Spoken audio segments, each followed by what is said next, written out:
Vamos orar mais uma vez? Pai, nos orienta, à medida que chegamos nessa carta tão importante das 7 cartas às igrejas da Ásia Menor.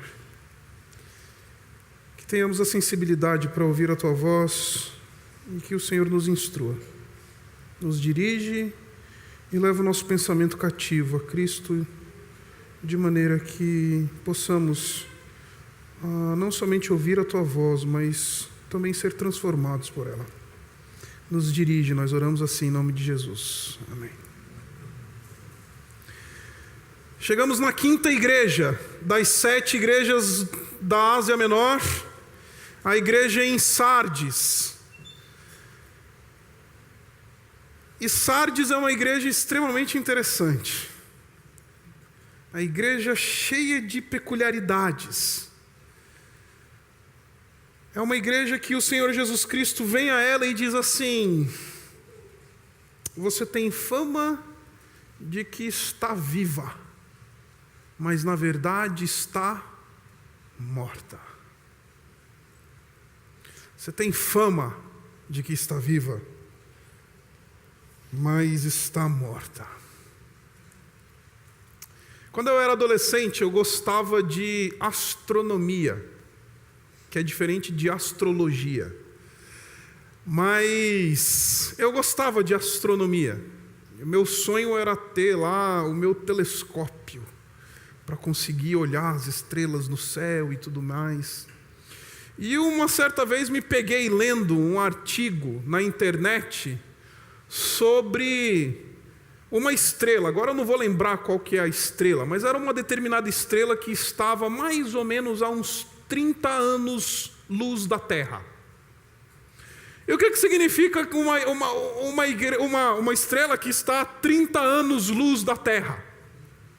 Isso significa que a distância de 1 ano-luz é a distância que a luz demora para percorrer todo um espaço em 1 ano. Os estudiosos aí dizem que é algo em torno de 360 mil quilômetros por segundo. É um negócio absurdo. Então, durante 30 anos a luz viaja. Essa é a distância desta estrela que eu estava lendo lá. Era uma estrela de 4ª grandeza. Uma estrela grande. E aí uma coisa que me pegou foi que o articulista, o cientista que estava assinando aquele artigo que eu estava lendo, ele disse uma coisa que me pegou. Ele falou assim: é possível que enquanto você esteja lendo este artigo, essa estrela nem mais exista. E o que nós estejamos vendo é simplesmente a sua luz refletindo e chegando até nós. Ou seja, a luz daquela estrela está vindo, mas é possível que essa estrela já não sequer exista mais. Mas como a luz demora 30 anos para chegar aqui, é possível que ela nem mais exista. Eu falei, uau, que coisa de doido, coisa maluca. Eu imagino que essa é mais ou menos a realidade da igreja em Sardes. Uma igreja que ainda está brilhando. Uma igreja que o pessoal ainda vê a luz. Tem fama. Mas já morreu. O que a gente vê é o reflexo de algo do que aquela igreja era. Mas não é mais. Essa é uma igreja que tem fama de vida e que está morta. E é muito interessante quando a gente falou da igreja de Esmirna, ela é exatamente o oposto da igreja de Esmirna. Porque enquanto a igreja de Esmirna está sendo posta à morte, está sendo literalmente martirizada, ela vive, tem vida, está suportando a tribulação, a angústia, em nome do Senhor Jesus. Esta igreja, a igreja de Sardes, tem fama de vida, tem ministérios grandes, tem influência. O pessoal olha e fala, que igreja sensacional, mas está morta. Essa é a igreja de Sardes. Como falou o Marcelo Berti domingo passado, a igreja batista de Sardes. Uma igreja que só vive da fama e não tem mais substância. Por que eu estou começando esse início de maneira tão dramática? Porque eu tenho a sensação de que o evangelicalismo brasileiro se encontra nessa condição. O evangelicalismo brasileiro é formado por igrejas e cristãos que têm brilham, pulam para Jesus, fama de uma igreja gloriosa e triunfante, não é assim que a gente fala da igreja evangélica brasileira? Mas eu tenho a sensação de que, na verdade, a igreja evangélica brasileira é uma igreja morta. Eu acho que de todas essas 7 cartas que nós vamos ver, só está faltando agora Filadélfia e Laodiceia. Me parece que essa é aquela que consegue resumir melhor a realidade da igreja brasileira. E desculpa se eu já vou começar ofendendo você, a minha e a sua realidade. Porque lembre-se, a igreja não é uma organização. A igreja é um organismo formado por indivíduos. Então, se o Senhor Jesus Cristo, ele começa dizendo desta igreja, dizendo que ela tem fama, mas está morta, está falando do povo, que é aquele povo da igreja. Ele não está falando de uma organização, de uma placa, de uma denominação. Ele está falando de pessoas que têm fama de vida, mas estão mortas. Pode enterrar. Recentemente eu visitei a Indonésia e fui participar de um congresso lá e fui dar um rolê lá pela cidade de Jakarta. E fui numa região mais afastada ali da cidade, onde você tem ainda a realidade da cultura tribal e das religiões tribais bem afloradas ainda ali naquela região da Indonésia. E eu visitei um templo muito interessante, que é o Templo dos Mortos. E é muito interessante que para essa cultura tribal, que é um grupo apenas, dentro da cultura super difundida e enorme da Indonésia, para esse grupo que adora este Deus dos mortos, a questão do velório é um negócio extremamente importante. Velório é como se fosse o nosso casamento, não pode fazer feio, tem que ser tudo melhor. Ou seja, para esta tribo, é mais importante você fazer um velório do arromba do que um casamento do arromba. As pessoas juntam dinheiro para promover um velório daqueles. Eu achei uma coisa extremamente esquisita. E algumas famílias, obviamente, não têm dinheiro, não têm condições, não tem como promover imediatamente que, a partir daquele momento que o seu ente, a pessoa da família falece, morre, e aí não tem condições, naquele momento não tem condições, o que eles fazem? Eles esperam, guardam o corpo num cômodo da casa e ficam juntando dinheiro para promover o velório para a sociedade. E aí é muito doido o negócio, porque aqueles que são dessa cultura, dessa tribo, eles só entendem o indivíduo morto a partir do momento que eles podem fazer o velório. Ou seja, dependendo, o sacerdote lá, o nosso guia, estava explicando para a gente que, dependendo da situação, se é uma pessoa muito, muito amada da família, ele vai ter o seu lugar lá na casa, ele vai ter as suas coisas dentro da casa, não interessa se ele está em estado de decomposição, mas ele vai ser tratado como se ainda estivesse vivo. As pessoas vão lá, entram no quarto, conversam com ele, com o corpo. Porque só está morto mesmo, para essa cultura, depois deste velório do arromba. Depois que todo mundo faz o velório, tem que parar a cidade, gasta-se muito dinheiro, faz uma festa, aí não, agora morreu. Então até esse momento da festa, você tem um indivíduo que está morto, um cadáver, que é tratado como um membro da família. Eu tenho a sensação que as igrejas evangélicas brasileiras são formadas por cadáveres espirituais. Não é gente viva espiritualmente.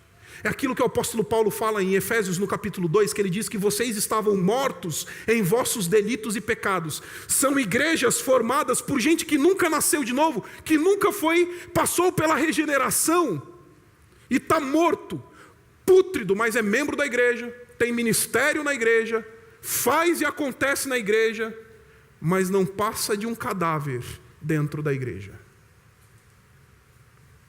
Esta é a igreja de Sardes. Agora, como a gente viu ao longo desses últimos 4 domingos, a gente descobriu que todas as vezes que o Senhor Jesus Cristo se apresenta para essas igrejas, Ele está se apresentando de maneira a suprir uma necessidade dessa igreja.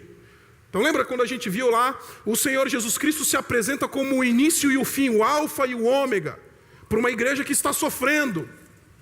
Olha, então isso significa que a gente entende então que a igreja de Esmirna, ela é consolada na sua tribulação, ela é consolada na sua angústia, sendo perseguida, sendo esmagada, olhando e sabendo que o seu Deus, o cabeça da igreja, Cristo, Ele é eterno. Então todas as vezes que o Senhor Jesus Cristo introduz essas cartas, Ele introduz essas cartas de maneira a suprir algumas das necessidades dessas igrejas. E o interessante é que o Senhor Jesus Cristo, Ele diz assim, leia comigo no versículo 1, Ele diz assim: ao anjo da igreja em Sardes, que é o pastor, o mensageiro dessa igreja, escreve isso: estas são as palavras daquele que tem os 7 Espíritos de Deus e as 7 estrelas. Esta é as palavras daquele que tem os 7 Espíritos de Deus e as 7 estrelas. Você não entendeu nada, né? É um pouquinho complicado mesmo. Porque essa linguagem simbólica do livro de Apocalipse, às vezes a gente se perde. Mas o que é esse negócio daquele que tem os 7 Espíritos de Deus e as 7 estrelas? Se você voltar lá no capítulo 11 do livro de Isaías, você vai descobrir o que é estes 7 Espíritos de Deus. Abra comigo lá em Isaías, no capítulo 11. Você vai ver comigo o que é esse espírito de 7 facetas, esse espírito de 7 ministérios, esse espírito. E lembra que, como a gente viu, o número 7 fala do número da perfeição, o número da completude, o número que fala da plenitude. Então isso já dá uma dica para nós. Mas olha só o que diz o capítulo 11 do livro de Isaías. E nos parece que João ele está importando, fazendo uma citação indireta desse texto. Ele diz o seguinte, ele fala que ele está fazendo a profecia, você conhece o texto do Isaías capítulo 11, ele está fazendo a profecia sobre o Messias, tá? Aquele que é o ramo que vai surgir do tronco de Jessé. Está falando sobre Jesus. E esse indivíduo é muito interessante, ele vai ter, primeiro, o Espírito do Senhor. Ou seja, faceta número 1, a quem pertence esse Espírito? Deus. Essa é a faceta número 1, é o Espírito do Senhor. Ponto 2, é o Espírito que dá sabedoria. Então esse Espírito não é somente o Espírito de Deus, mas esse é o Espírito que dá sabedoria, e é esse Espírito que repousa sobre o Messias. É por isso que o Senhor Jesus Cristo, quando Ele foi se apresentar como o Messias, lá em Lucas no capítulo 4, Ele diz assim: o Espírito de Deus está sobre mim e me ungiu. Ele está falando desse Espírito que tem 7 facetas.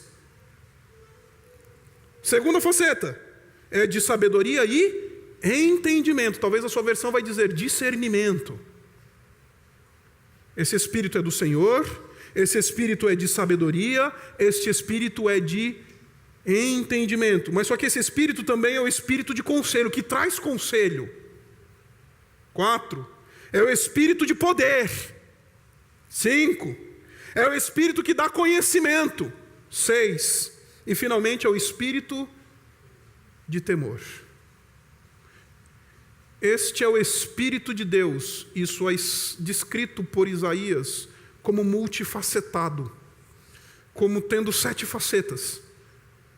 Em outras palavras, o que o texto de Apocalipse no capítulo 3 está falando para nós é que quem está falando com este povo, quem está escrevendo para esta igreja, é aquele que tem em suas mãos a totalidade do Espírito.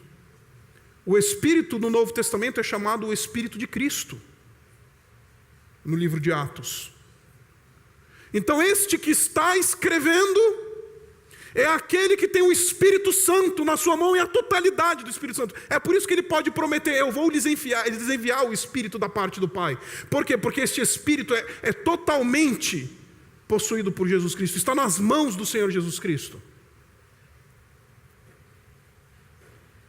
Em outras palavras, essa igreja está morta, tem fama de vida, mas está morta porque lhes falta um elemento muito básico: falta o Espírito Santo. É uma igreja que não tem o Espírito Santo, e isto é uma contradição em termos, porque só podemos falar do corpo de Cristo como a comunidade daqueles que são habitados pelo Espírito, como a comunidade daqueles que foram batizados com o Espírito, a comunidade daqueles que têm uma experiência e um relacionamento com o Espírito. Portanto, a igreja de Sardes é uma igreja composta por indivíduos que são cadáveres espirituais, porque o Espírito não lhes deu nova vida. São indivíduos que vão para a igreja, trabalham na igreja, servem na igreja, vivem na igreja, nascem na igreja, casam na igreja, morrem na igreja, mas nunca tiveram a experiência de nascer da água e do Espírito. Nunca tiveram a experiência de fato de conhecer a regeneração que acontece por meio do poder do Espírito Santo. Mas é uma igreja que tem fama. É uma igreja que tem fama. Então esta igreja em Sardes, ela está morta porque lhe falta o essencial, o Espírito de Deus. E eu não estou falando que uma igreja que tem o Espírito de Deus é aquela igreja que acontece coisas, que a espinha arrepia, que acontece o reteté, o sapatinho de fogo. O primeiro ministério do Espírito Santo na vida do crente, além de habitar, é conduzi-lo em santificação. Em outras palavras, uma igreja que é profundamente habitada pelo Espírito é uma igreja santa. Uma igreja que é composta por indivíduos, que é uma igreja que de fato desfruta da realidade do Espírito. Esta é uma igreja santa, porque este é um espírito de santidade. Em outras palavras, o texto está dizendo para nós que essa igreja de Sardes é uma igreja profundamente carnal. Como lhe convém, porque eles estão mortos em seus delitos e pecados. Uma igreja que não leva a sério a santidade. Por isso que estão mortos. Agora, o texto continua. Volte lá para o Apocalipse. E o Senhor Jesus Cristo continua se descrevendo. Ele diz assim: estas são as palavras daquele que tem os 7 Espíritos de Deus e as 7 estrelas. Aqui é fácil, a gente já descobriu quem são essas estrelas, porque o capítulo 1 nos diz quem são essas estrelas que estão nas mãos do Senhor Jesus Cristo. São os pastores dessas igrejas. Em outras palavras, o texto está nos dizendo que o Senhor Jesus Cristo exerce domínio sobre essas igrejas, porque Ele tem os seus pastores nas suas mãos, e Ele exerce esse domínio, então, a partir destes líderes. Então, por que a igreja de Sardes é uma igreja morta? Primeiro, porque ela não tem o Espírito. É uma igreja composta de pessoas não regeneradas. É uma igreja composta de não salvos. E segundo, é uma igreja que não tem liderança fiel. Essa igreja precisa de líderes fiéis. E precisa profundamente do Espírito de Deus. Por isso, ela é morta. E queridos, quando a gente fala sobre esse negócio da liderança, e eu não tenho problema nenhum de falar isso, embora seja líder.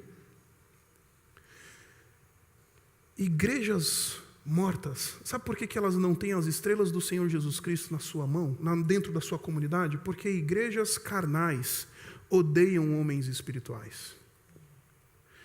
Igrejas carnais querem pastores carnais. Igrejas compostas por indivíduos que não experimentaram a regeneração, eles vão gostar do estrelinha gospel, mas não vão gostar do homem de Deus. Sabe por quê? Porque o homem de Deus prega e incomoda. O homem de Deus é profeta do Senhor. O homem de Deus, ele causa desconforto.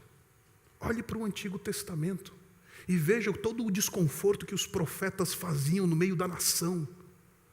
Quando a nação estava de cabeça para baixo, Deus levantava um homem que diz: assim diz o Senhor, e bota o dedo na ferida.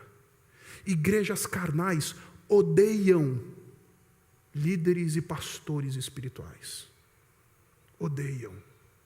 Porque líderes e pastores espirituais, eles têm uma agenda que é uma agenda que não convém ao carnal. Como professor de seminário, eu estou acostumado a encontrar todo tipo de crente e aluno de seminário. E uma das maiores angústias dos meus alunos, de alguns dos meus alunos, é que eles começam a estudar a Bíblia lá no seminário, e aí eles começam a comparar aquilo que eles estão aprendendo nas Escrituras com aquilo que está acontecendo dentro das suas comunidades. E aí eles chegam a uma conclusão muito óbvia, que é: basta você olhar para o mundo evangélico hoje, gospel. As igrejas estão sendo dirigidas por homens carnais, sem caráter, que a última coisa que deviam ser era pastores. E aí eles chegam para mim e falam assim: pastor, como pode? A minha igreja admite aquele homem, os filhos em frangalhos, a vida uma desgraça, um testemunho horrível, e ainda assim a igreja ama aquele homem. Sabe qual que é a minha resposta? É essa que eu dei para você. Igrejas carnais amam homens carnais, adoram pastores carnais, porque pastores carnais vão alimentar e vão dar vazão para a carnalidade que há naquela comunidade. Aí você deve estar pensando assim: de onde é que você está tirando isso, pastor? Um dia que você tiver tempo, vai para o livro de 1 Samuel, e aí você procura o relato de quando Israel pede um rei.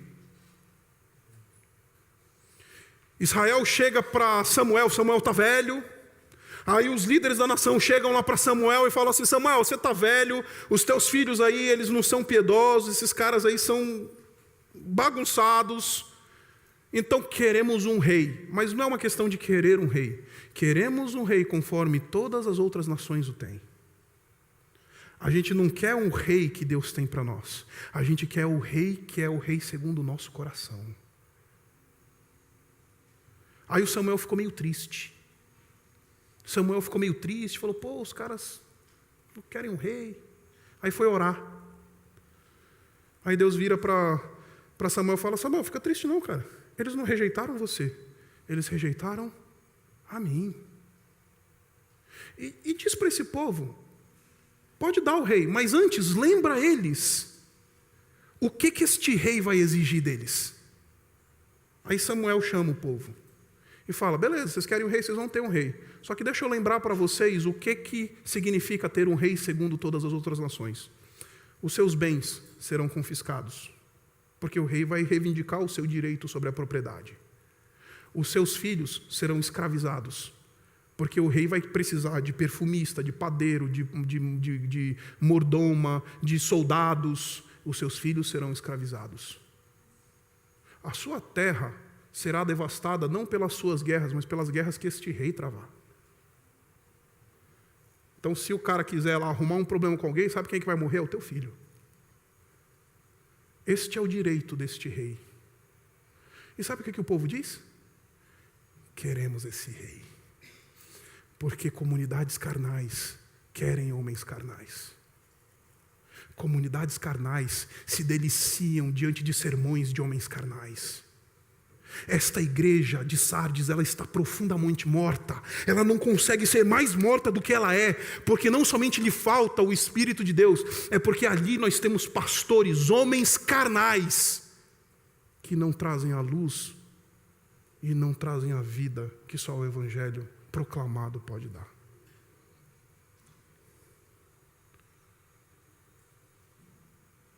É por isso que a gente vê todo tipo de palhaçada hoje no mundo evangélico. Spurgeon falou uma coisa que eu acho sensacional, que resume os nossos dias. Ele disse que chegará o tempo em que não teremos mais pastores cuidando de ovelhas, e sim palhaços entretendo bodes. Disse o Spurgeon isso no finalzinho do século XIX. Chegará um tempo em que não teremos mais pastores cuidando de ovelhas, teremos palhaços entretendo bodes.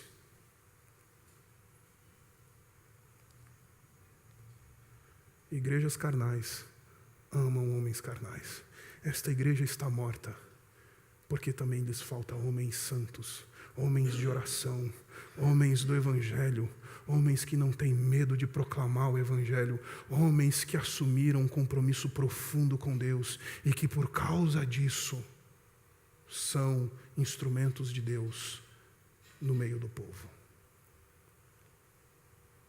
Não somente a ausência do Espírito mata a igreja, líderes carnais também matam a igreja. Isso pega para mim. Pega para mim. Estou pregando para mim.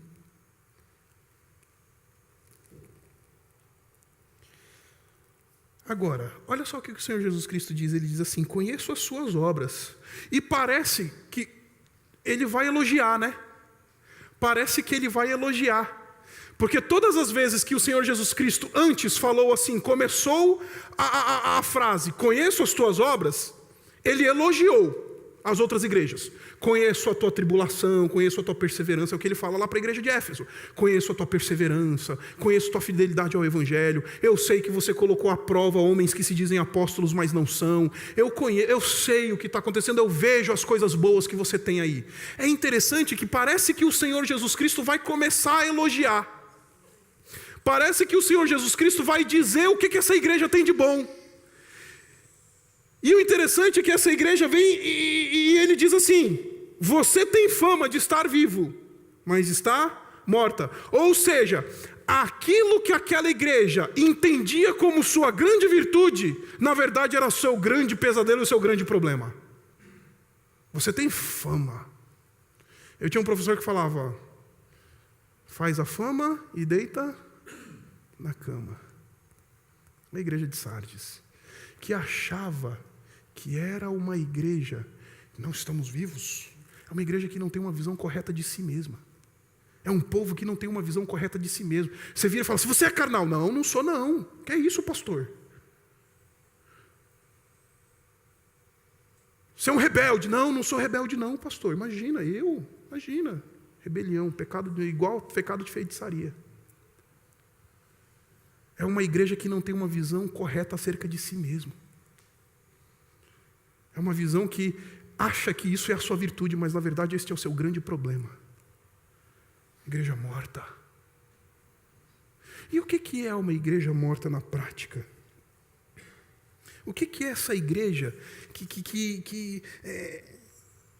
o que aconteceu para eles chegarem nesse ponto? Deixa eu dar um detalhezinho aqui para você e a gente vai começar a caminhar para essas aplicações finais. Essa igreja, ela foi fundada numa cidade que era uma cidade extremamente importante. Extremamente importante. Talvez de todas essas cidades que a gente foi ver, essa era a cidade mais antiga e que tinha a maior reputação. A cidade de Sardes, ela é datada como uma das cidades mais antigas da história. Lá em Sardes, foi lá em Sardes em que o ouro e a prata começou a ser transformado em moeda. Lá que a economia começou a girar. Lá em Sardes era uma cidade que ficava no alto de uma colina e que ela ficava à beira de um desfiladeiro. de mais ou menos uns 460 metros. Então, os muros da cidade faziam divisa com esse abismo, essa parede, esse cânion de 460 metros. E logo, do ponto de vista estratégico, era impossível conquistar Sardes. Por quê? Porque ela está no alto da colina, 2 dos seus lados estão para um abismo. Como é que alguém vai alcançar essa cidade? E os outros 2 lados estão para um vale.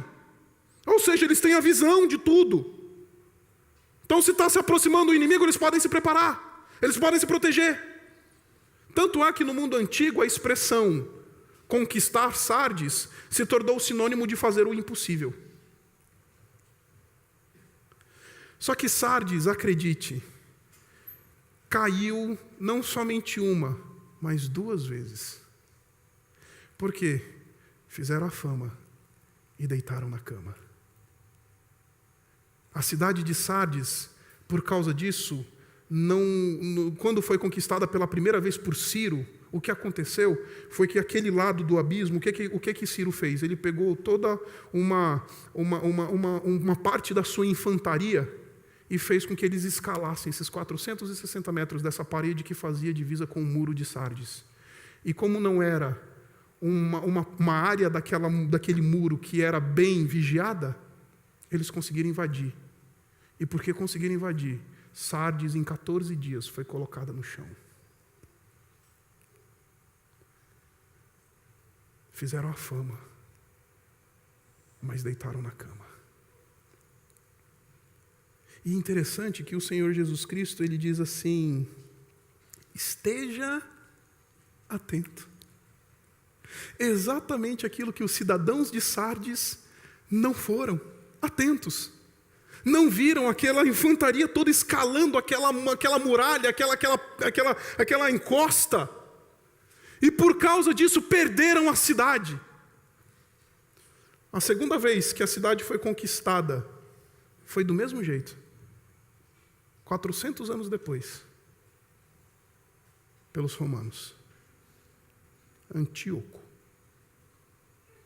Ele veio e conquistou do mesmo jeito. Botou 15 homens para escalar, não precisou nem de uma infantaria inteira. 15 homens escalaram aquela parede, pularam o muro de Sardes, abriram as portas e o exército de Antíoco invadiu.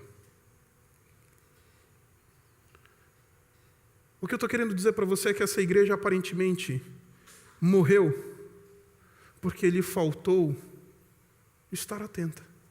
Lhe faltou dar continuidade. Começou bem, está numa posição estratégica, tem ministérios legais, tem coisas bacanas rolando lá dentro, a coisa está indo bem. Acomodou. O problema da igreja de Sardes é a acomodação. Por isso que o Senhor Jesus Cristo vem vir assim e fala assim: esteja atento, acorda, para de dormir no muro, que você vai cair de novo. E o interessante é que agora não vai ser nem o Ciro nem o Antíoco, serei eu mesmo que virei como ladrão contra ti. Então acorda, abre o olho, esteja atento, sai a gente fala, né, no mundo da linguagem dos boleiros, sai do salto. Virou celebridade, virou artilheiro, aí sobe no salto, né? Na minha época de garoto era o chinelinho, jogador chinelinho, né? Porque subiu na fama e deitou na cama. Isso é extremamente importante para a nossa realidade espiritual, queridos. Sem vigilância, nós tropeçamos e caímos. Sem cuidado, a gente despenca. Aquele que está em pé, cuidado para que não caia. Abre o olho, esteja atento. E ele diz assim: fortaleça o que resta e o que estava para morrer, pois não achei suas obras perfeitas aos olhos do meu Deus. Esse versículo ele traz a ideia de que aquilo que a igreja estava fazendo, ela não satisfazia o Senhor. era, sabe, desculpa usar a expressão pesada, mas aquela coisa meia boca, aquele ministério que é empurrado de qualquer jeito, aquela obra que a gente faz sem cuidado, sem excelência, isso não satisfaz. Isso é o início da morte. Deitar na cama, começar a levar as coisas no male-male, termina. Eu vejo que as tuas obras já não mais são aceitáveis, não satisfazem, não bate. Deus olha para aquilo e fala, isso não satisfaz. E como um bom gordinho, eu sei falar de satisfação. A minha esposa me botou numa dieta medonha, porque eu fui fazer uns exames médicos e deu tudo estourado. Aí você sabe, eu ouvi aquele sermão, você tem 30 e poucos ainda, tão jovem, já está todo estourado, parece um velho, que não sei o quê, médica, né? Tá bom, beleza, o que eu tenho que fazer? Vai ter que correr, voltar a correr. Falei, no frio? No frio, tá bom. Beleza. Semana passada, 3 vezes por semana, foi bom. O duro é a hora da refeição. Que a Isabela, ela deixa, ela trabalha, né? Então ela deixa para mim as porções. Que eu boto no micro-ondas. Aí eu olho para aquele negócio no prato, aquele negócio olha para mim, bate uma deprê. Não satisfaz. Você come, dá vontade de abrir a geladeira e comer a geladeira inteira.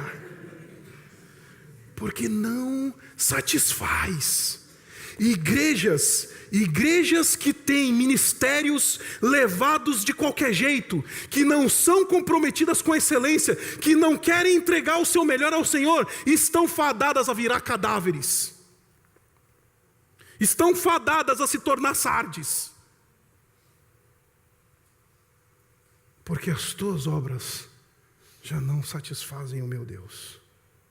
Elas já não são aceitáveis, não são mais obras perfeitas aos olhos do meu Deus. Pastor, então o que nós temos que fazer? Se matar agora para fazer tudo? Não. Lembra do sermão da igreja de Éfeso? Qual que é o problema deles? Exatamente esse. Porque você abandonou o primeiro amor. E lembra que primeiro amor não é cronológico, é qualitativo? Você abandonou o teu melhor amor, você não faz mais nada com o coração. Obras feitas por rito são vazias, não satisfazem. Você veio hoje aqui por quê? Para cumprir um rito? Bater um cartão? Não volta semana que vem. Aqui na Urbana a gente não está preocupado com o número. Não volta. Se é só para bater o cartão, cumprir o rito, não volta. Se é só para cumprir a agenda, só para fazer a tradição seguir, não, porque eu cresci numa família que aí a gente tem que ir todo domingo para a igreja. Não tem coração, é rito. Inaceitável, insuficiente. Não satisfaz. É a refeição de ervilhas que a minha esposa me dá.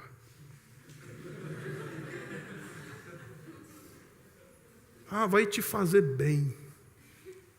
Talvez. Eu acho que vai mesmo. Essa semana foram 3 quilos, dá licença.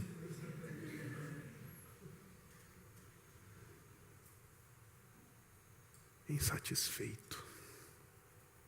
É uma igreja morta, porque não tem mais coração. Agora, é uma igreja morta também, porque ela se esqueceu de algumas coisas importantes. E aqui eu caminho para o fim. Eu não tenho tempo para articular palavra por palavra no texto aqui. Diz o versículo 3, diz assim: lembre-se, portanto, do que você recebeu e ouviu. Lembre-se. Então, se ela precisa se lembrar, é porque ela se esqueceu. Se ela precisa trazer a memória, é porque já não está mais na memória. Porque apagou, deu blackout. E cara, eu sou assim, viu? eu sou assim. Eu preciso de lembrete para tudo. Porque parece que não fica mais. Aí eu tenho que escrever no papel. Né? Meu mentor, ele disse, se está no papel, não está na tua cabeça. Te ajuda bastante. É isso que Jesus está falando. Lembre-se. Põe na memória o quê? Lembra do quê? Lembre-se, portanto, do que você recebeu e ouviu. Nós vivemos uma época que nós chamamos de a época dos progressistas. Qual que é a época dos progressistas? Sempre vamos adiante. O que ficou para trás, a tradição, os valores do conservadorismo, esquece. Vamos sempre adiante. Essa é a proposta, ordem e progresso.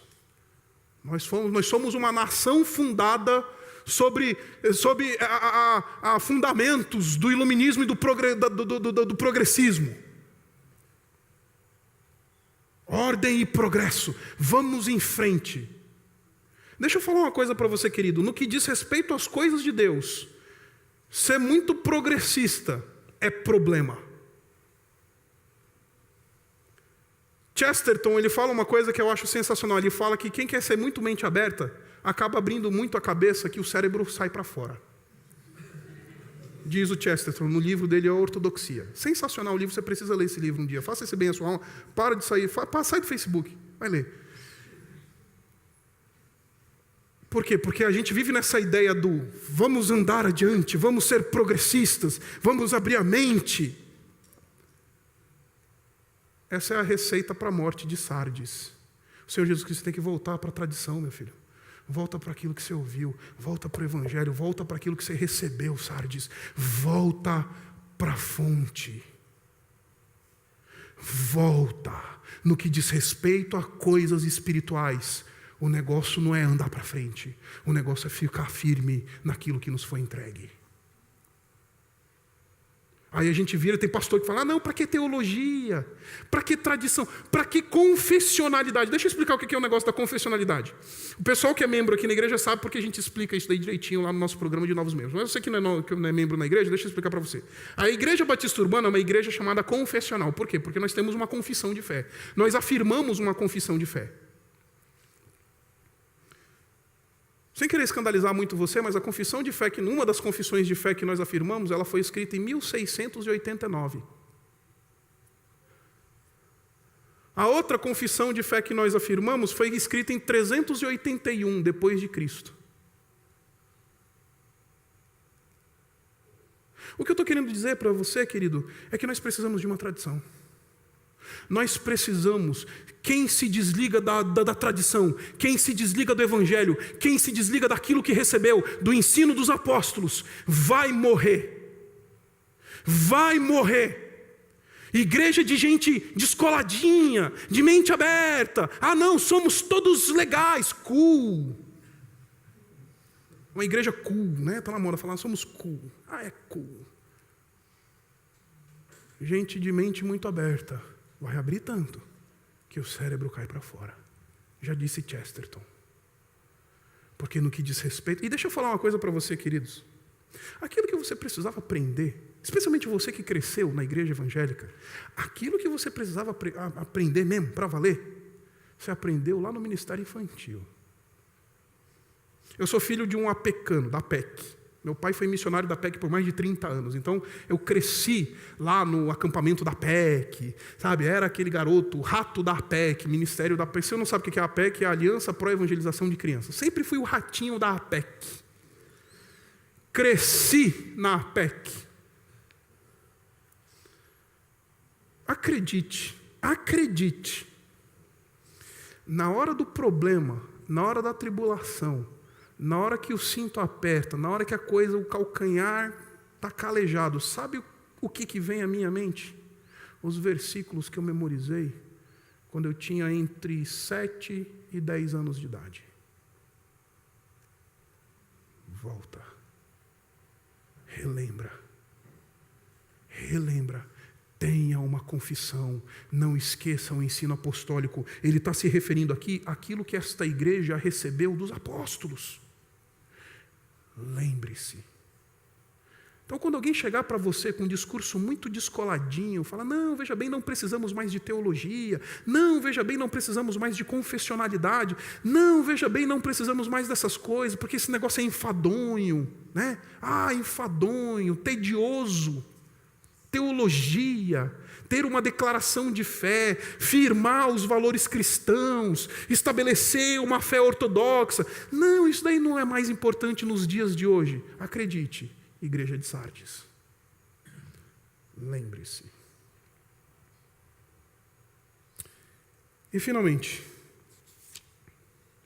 o Senhor Jesus Cristo tinha que elogiar alguma coisa. Versículo 4, ele diz assim, no entanto, você tem aí em Sardes uns poucos que não contaminaram as suas vestes. Uns poucos que não contaminaram as suas vestes.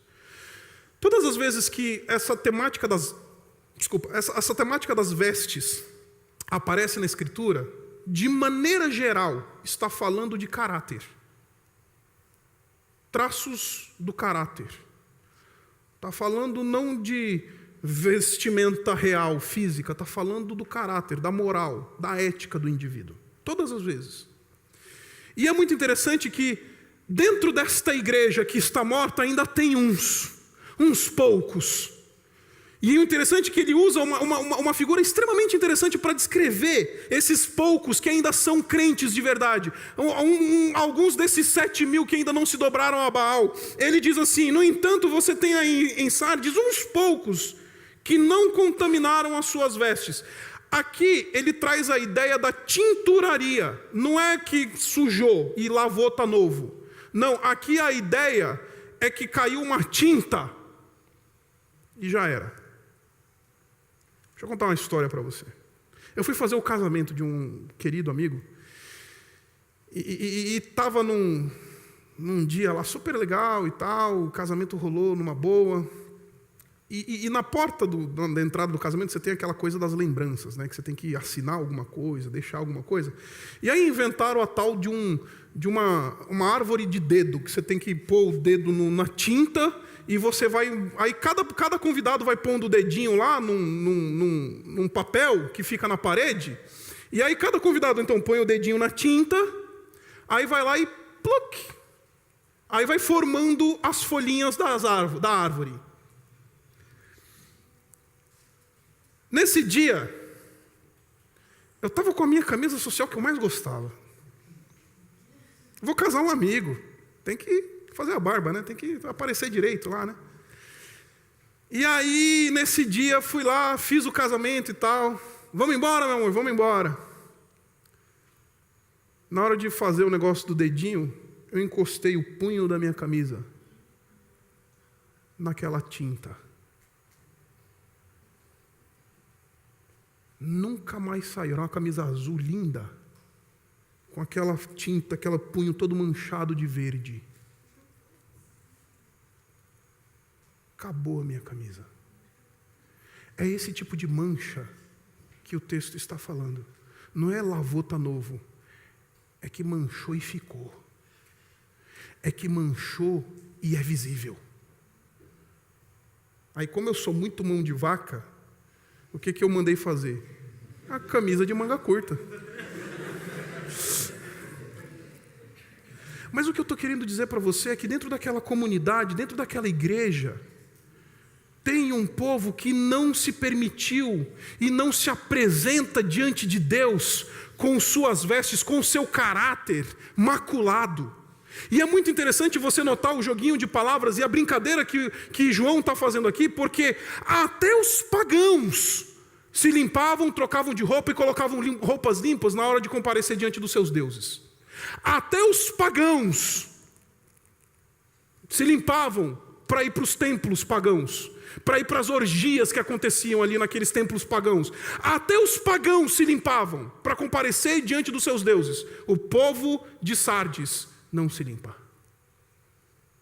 Há mancha em todo mundo. Só alguns são limpos. Eu acho que isso não é uma mensagem dura. Normalmente quando você lê comentaristas falando sobre esse versículo em si, eles estão falando, nossa, João está sendo muito duro. Pelo contrário, eu não acho que João está sendo duro. Eu acho que João está ministrando graça. Porque o que eu estou querendo dizer para você é muito simples. É possível ter um caráter reto, ter um coração íntegro, no meio da perversidade e de cadáveres pútridos. É possível ser alguém que leva Deus a sério, no meio de uma sociedade que ninguém leva Deus a sério. É possível ser alguém que não manchou a sua veste, no meio de um povo que só anda de veste manchada. É possível ser alguém que leva Deus a sério, num mundo de pessoas que não querem nada com Deus. Eu quero terminar esse sermão dizendo isso para você. Existe graça e esperança. É possível. Porque se até em Sardes tinha gente lá, no meio daquela bagunça, no meio daquela igreja que era pútrida, um cadáver, até lá tem gente que leva Deus a sério. Aí você deve estar pensando assim: poxa, pastor, mas você não conhece a minha situação, você não conhece como é que os caras do meu trabalho são, você não sabe como é que a minha família é, você está brincando comigo. Eu estou falando sério.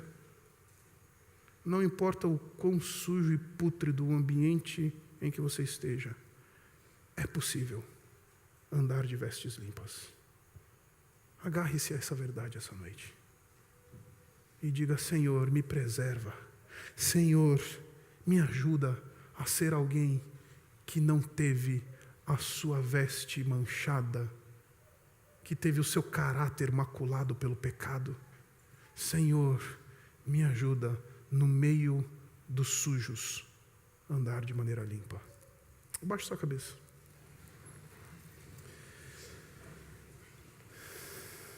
Obrigado, Pai, pela Tua palavra. Obrigado porque o Senhor é bom. E obrigado porque esses lembretes são tão importantes. Obrigado porque a gente pode crescer. Muito embora o testemunho dessa igreja que vimos não seja um testemunho louvável, a gente pode aprender com isso. A gente pode tirar lições disso. E Pai, não permita que tenha sido em vão. Imprime isso no nosso coração, Pai. Bota isso na nossa mente. Não permita que a gente baixe a guarda. Nos dá gana para andar de maneira limpa. Nos dá gana, Senhor, de andar contigo e ser, ó Pai, diferentes, andar na contramão desse mundo. Nos ajuda, Senhor. Nos faz, ó Pai, indivíduos comprometidos com o Teu Espírito, com o Espírito de santidade. Ainda que ninguém em nossa volta Te conheça, ainda que ninguém em nossa volta tenha interesse nas Tuas coisas, ainda que ninguém em nossa volta esteja disposto a pagar o preço para andar de maneira reta e íntegra na Tua presença. Faz de nós, ó Pai, uma comunidade de indivíduos que tenham as vestes limpas. Nós oramos assim em nome do Senhor Jesus. Amém.